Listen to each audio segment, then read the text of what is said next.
মেয়েদের দুধ সম্পর্কে কিছু বলি। বলেন। বলবো? বলেন। আপনারা শুনবেন? শুনুন।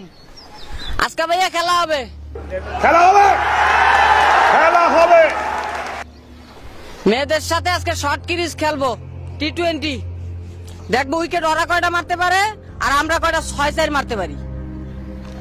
তো কথা হচ্ছে মেয়েদের দুধ সম্পর্কে কিছু বলি। সেটা হচ্ছে একটা মেরে যদি তার দুধ নিয়ে কিছু বলেন, পায়ের জোতা খুলে টাস টাস গালের ভিতরে দুইটা বাড়ি দেবে, তারপরে হিরুনসি গানজটি লুচ্চা বদমাইশকে গালাগালি করবে ফ্রিতে।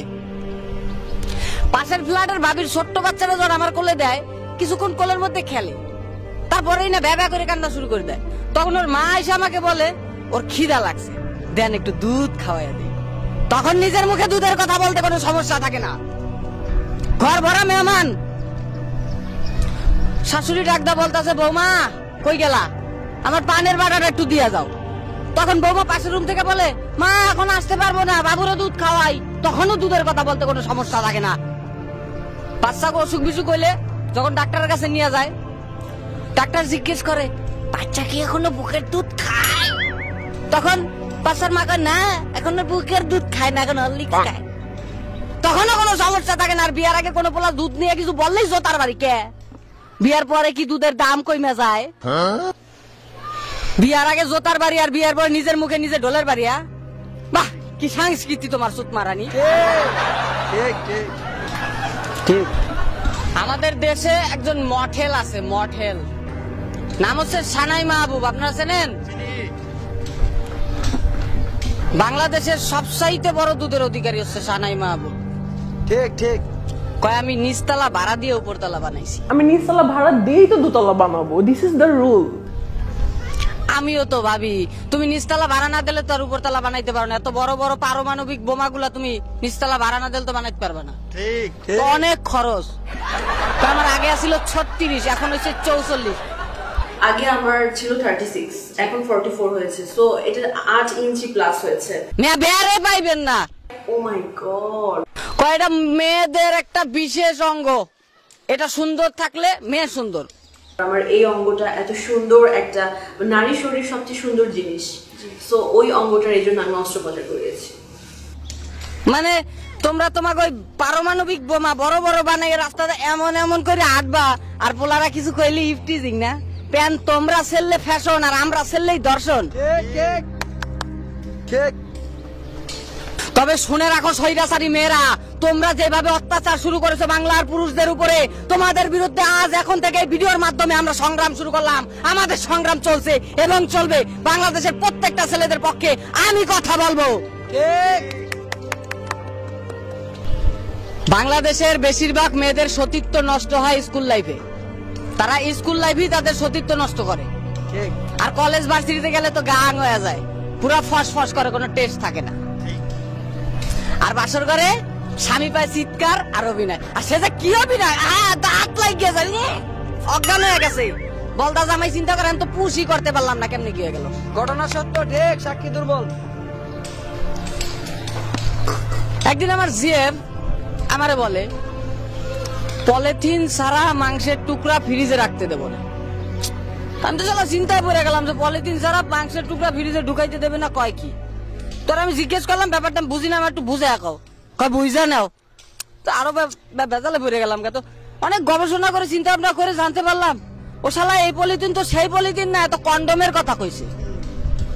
চিন্তা করেন আজকে যুব সমাজ তারা কত দিকে নিয়ে যাচ্ছে। তারা আমাদেরকে হিপনোটাইজ করে রেখেছে, তারা আমাদেরকে তাদের আঙ্গুলের উপরে নাচাচ্ছে, তারা তাদের মতো করে চলছে। আর আমরা কি কাঠপুতলি না? আজ থেকে আর কাঠপুতলি না, আজ থেকে আমরা তাদের বিরুদ্ধে সংগ্রাম করব। আজকাল বিয়ের ডেট মেয়েরা নিজেরা ফিক্সড করে, জানেন? আর এটার পিছনে একটা কারণ আছে বলতাছি। সেটা হচ্ছে মেয়েদের একটা নির্দিষ্ট সময় আছে যখন তাদের ঋতু পরিবর্তন হয়।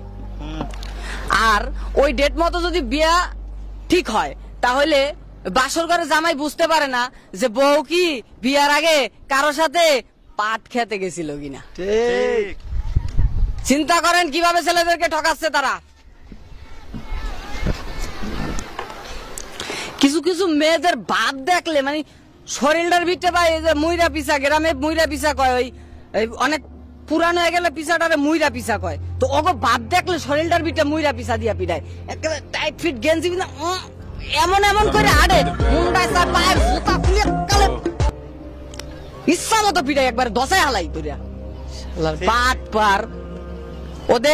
ওদের একটা ইয়া আছে, সেটা আমি বলি, সেটা হচ্ছে ওদের ক্রাশ থাকে হচ্ছে জনি সিং, চেনেন? চিনি চিনি। আর বয়ফ্রেন্ড থাকে হচ্ছে ইমরান হাশমি কোয়ালিটির লোক। ঠিক ঠিক। আর বিয়া করে কারে জানেন? কারে কারে? মা বাপে দৈরা বাইন্দে হিরো আলমের লোক।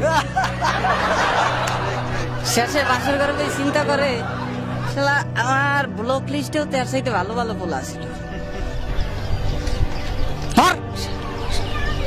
ফাজিলের আড্ডি। এবার আসি ছেলেদেরকে মেয়েরা কিভাবে ঠকাচ্ছে, ঠকানের ক্যাটাগরিটা কত। একদিন আমার এক বন্ধু জানতে পারলাম ও বিয়ে ঠিক করছে, নাকি বিয়ে করবে। তোর সাথে আমার দেখা হওয়ার পর ওকে আমি জিজ্ঞেস করলাম যে ভাই তুই নাকি বিয়ে করবি? পরে আমার বলতেছে হ্যাঁ ভাই, মা বাবা মাইয়া দেখছে তো আমার ছবি দেখাইছে, আমার খুব ভালো লাগছে। তো গেলাম, মাশাআল্লাহ, যাক বিয়ে শাদী করবি কর। তো বিয়ের দাওয়াতে গেলাম, যাওয়ানোর পরে বিয়ের মণ্ডপে আর বউটা দেখা আমার মাথার ভিতরে ভাই আকাশ ভাঙা পড়ছে। এত সুন্দর ভাইয়া হয় কেমনে পাইলো? তো আমি ওর বউ দেখে আমার নিজেরই বিয়ে করার প্যারা উঠে গেছে, চিন্তা করলাম আমিও শালা বিয়ে করবো। তো ওর মতো যদি এরকম আবাল মার কাছে যদি এরকম সুন্দর বউ পায় তা আমি কি পাবো? তো বিয়ার সাথে খাইয়া আসলাম। বিয়ার পরের দিনকার সকালবেলা ছেলের বাসা থেকে আমারে ফোন করছে, বলতেছে ও নাকি হার্ট অ্যাটাক করছে। আমি চিন্তা করলাম কি কয়, কালকা বিয়া করলো, আজকে হঠাৎ করে হার্ট অ্যাটাক করলো, এরকম জলযন্ত্র মানুষটা। তো আমি ওর হসপিটাল দেখতে গেলাম, ঢাকা হসপিটাল। তো দেখতে যায় ওরা আমি জিজ্ঞেস করলাম কিরে ভাই, কালকা বিয়া করলি তুই, আজকে হার্ট অ্যাটাক করলি কেমনে, কি হয়েছে আমার একটু কত? পরে আমার ভাই বিয়া শাদী তো করছি, সব ঠিকঠাক, বউ ঠিকঠাক, বাসর ঘরও ঠিকঠাক, সব ছিল, কিন্তু সকালবেলা বউ যখন গোসল করে আমার সামনে একারাইছে, ওরা দেখে আমার চিন্তা করে দেখেন কি অবস্থা।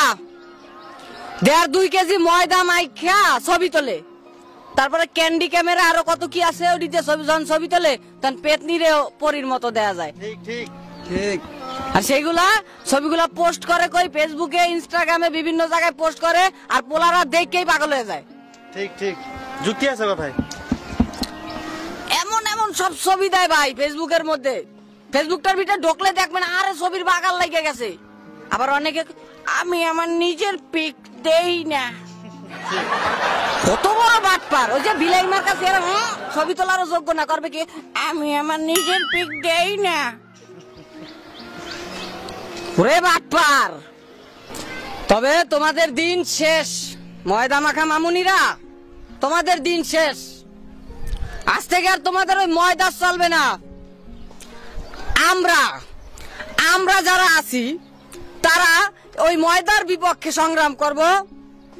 আর তোমরা যারা আছো গ্রামের কাকাতো ভাই, তোমাদেরকে বলি, তোমরা তো বোঝো না ঘোড়ার ডিম। শহরে আইসে ওই ময়দা দেখে পাগল হয়ে যাও। যদি কোনো মেয়ের পছন্দ হয় ওর মুখ ধোয়ে তারপর পরিষ্কার করে, তারপরে দেখবার ন্যাচারাল চেহারাটা কি। ওই ময়দা দেখে পাগল হয়েও না, হেলে আমার বন্ধুর মতো বাসর ঘরে ফিরে দাঁত লাগিয়ে পড়ে থাকবা। ঘটনা সত্য। আজ থেকে মেয়েদের চামড়া তুলে নেব আমরা, স্বৈরাচারী নারীরা হুঁশিয়ার সাবধান, জালো রে জালো, আগুন জ্বালো, এক্সের বাড়িতে আগুন জ্বালো, অ্যাকশন অ্যাকশন, কঠিন অ্যাকশন।